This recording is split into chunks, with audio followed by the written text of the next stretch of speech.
Hello, this is Professor Bin Song at Washington College. This unit of the course, Rule and Confucianism, will help you understand when is the beginning of Confucianism, or should we say, the beginning of the Rule tradition, and what the earliest democratic political institution in ancient Chinese civilization looks like. It is an extraordinary task for Rule scholars to talk about the beginning of the tradition. This is because the beginning, as it is described by Rule classics, such as the classic of documents, 尚书, and discussed by Confucius in the Analects, expresses the idea of the Rule way of life, and therefore is more a concept of morality and politics, rather than one of time and history. As one of my favorite ancient Chinese poets, Du Fu, mused, the purpose of his poetry writing is to help the emperors to become as magnificent as Yao and Shun, and to turn people's morals and customs back to be that simple and amiable. 治君尧舜上，在使风俗淳. As also indicated by Du Fu's verse, the beginning of the Rule tradition starts from the stories of rulership by the sage kings Yao and Shun. The times when these kings lived were respectively called Tang and Yu, and according to the best archaeological evidences we can estimate today, we are talking about almost 2,000 years before the life of Confucius. To consider the time of the Yao and Shun as the beginning of the Rule tradition does not mean that there is no notable leader prior to Yao and Shun. Instead, if you read history such as Sima Qian's The Record of the Grand Historian, you will find an even older lineage of legendary kings in ancient China, such as King Yan, King Huang, and the King of Fuxi. However, please remember, Confucius himself is also a historian. Among the 6 classics he compiled to teach his students, there are one grand history and another local history.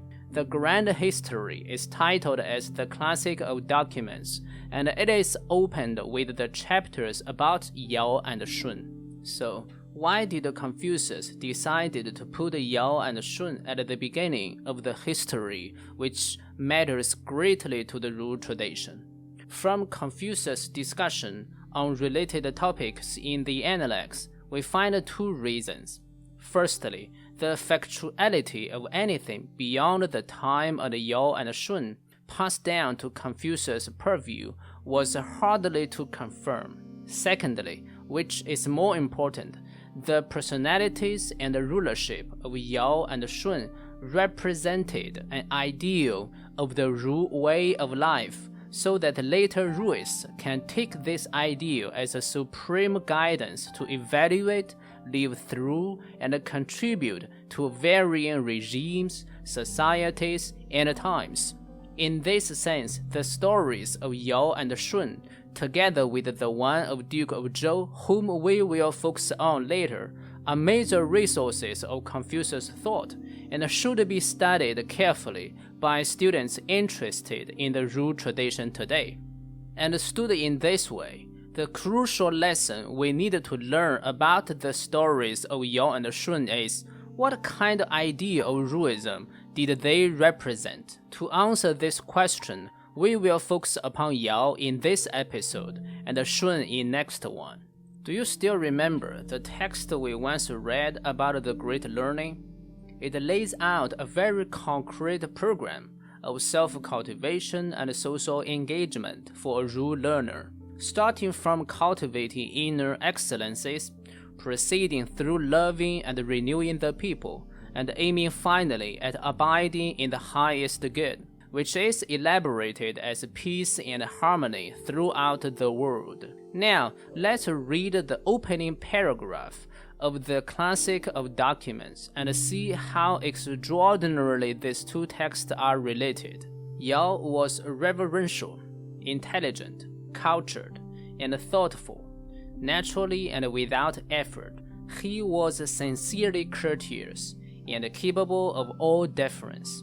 The bright influence of these qualities was felt through the four quarters of the land and reached to heaven above and earth beneath. He made the able and virtuous distinguished, and thence proceeded to the love of all in the 9 classes of his kindred, who thus became harmonious.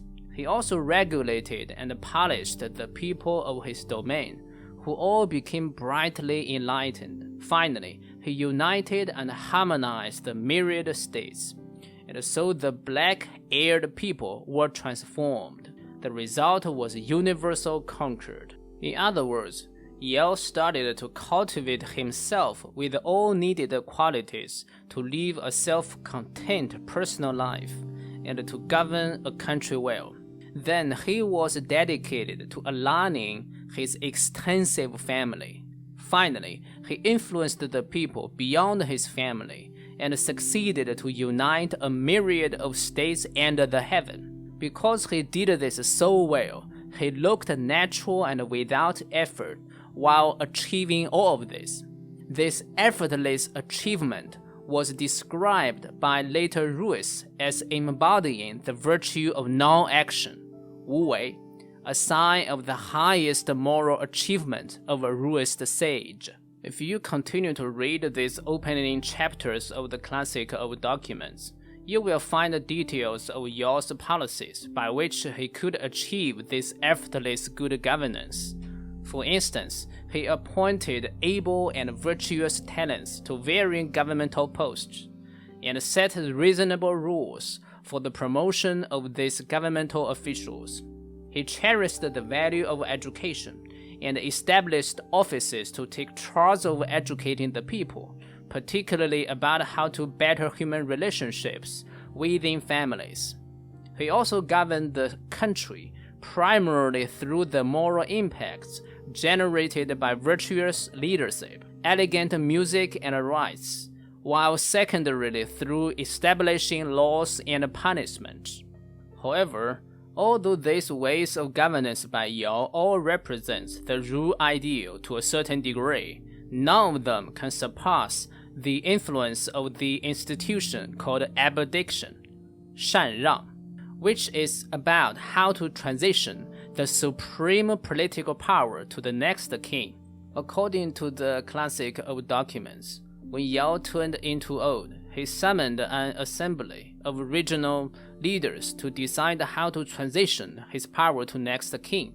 Firstly, these leaders recommended the son of Yao, but Yao denied it because he thought his son was not good enough to be a candidate. Then all these leaders recommended Gun, a regional leader in an aristocratic family. Although Yao did not quite agree with this either, he finally yielded to the majority opinion of the assembly. However, after 9 years of probation, Gun failed to prove that he was an ideal candidate, mainly because he did not stop the big flood in those years. Then Yao had to summon the assembly again, and said it can recommend a bright man even if this entails to raise a person who is poor and lives remotely. 明明阳侧漏. Eventually, the assembly recommended Shun, who was a very poor man in the lowest class, but became well known because of his filial conduct within his family. Then Yao accepted this candidate and started another long period of probation until Shun's final appointment. As constructed by contemporary scholars, the procedure of this institution of abdication possibly consists of 6 steps. First, leaders from different regions of a country will form an assembly of representatives. Second, the assembly, together with the incumbent king, will nominate multiple candidates for the future king. Third, the nominated candidates have a chance to answer raised questions for entering the next step. Fourth, after the Q&A test, the assembly and the king will decide collectively through a majority vote who will be appointed to different levels and posts of government for a long probation period of 3 to 13 years per cases we know. Fifth, at the end of this probation period, the incumbent king will decide whether to accept the candidate as the head of the government.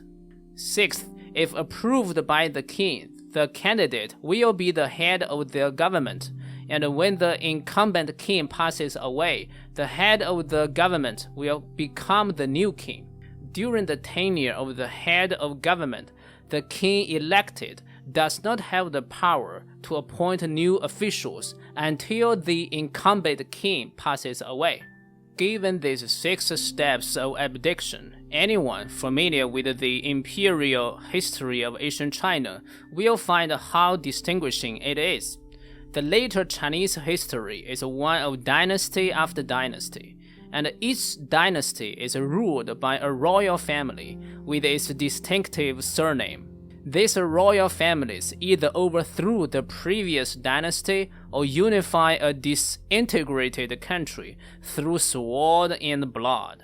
Within a given dynasty, the transition of supreme political power from one emperor to another is largely following the role of inheritance by the eldest son, but not without cruel and violent political struggles forward.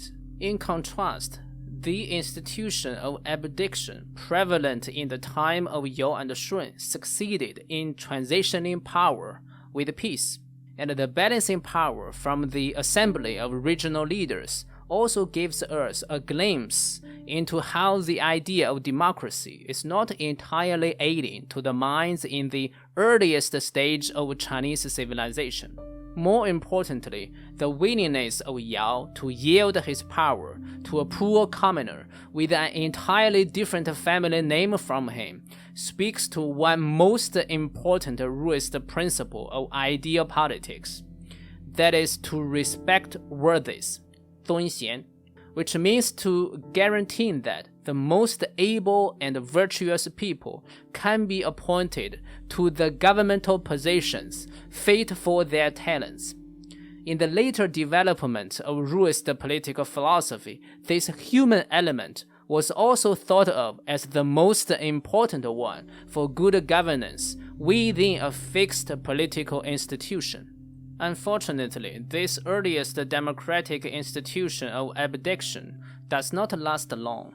As you may have noticed, the supreme leader, the king, still had a mighty power in the system. So if his power grows out of balance, it will be easy for him to pass on the power to his son and thus end this institution once for all. This was exactly what happened to the successor of Shun, namely Yu, who passed on his throne to his son, who established a new dynasty called Xia. And starting from Xia, Chinese history waved farewell to the ideal politics of Yao and Shun and became one of dynastic politics dominated by competing royal families. In this later type of imperial politics, the best ruist scholars can aspire for is, as Du Fu's poetry indicated, to help their emperor to return to be like Yao and Shun. But these scholars would never be able to dream to be the emperor themselves. Because of this, the original ruist principle of respecting worthies, central to the earliest democratic ideal, was also dramatically undermined. In a contemporary perspective, the most effective political regime we know so far which can achieve peaceful transition of political power is the Western type of liberal democracy. However, the reason why liberal democracy can achieve this is based upon multiple institutions supporting its key ideal of government for the people, which include the universal suffrage, the competition among multiple parties, the check balance among governmental branches, etc. In comparison, the most original form of democracy in ancient Chinese civilization, the abdication, still predominantly rely upon the personal choice of the supreme leader. and although it contained some democratic element, its institution was still very premature regarding its lack of those corresponding supporting systems in contemporary liberal democracy. However, even so, the central idea of respecting worthies based upon a system of meritocracy and power balance still sheds a great light upon even those contemporary practices of liberal democracy. Today, what Ruist scholars are particularly concerned is how to incorporate this uniquely Ruist meritocratic and democratic political philosophy into the contemporary practices of liberal democracy so as to perfect it and make it more fit for facing the challenges of human society today. In this regard, I hope the study of the most original democratic idea at the beginning of the Ruist history will bring much inspiration.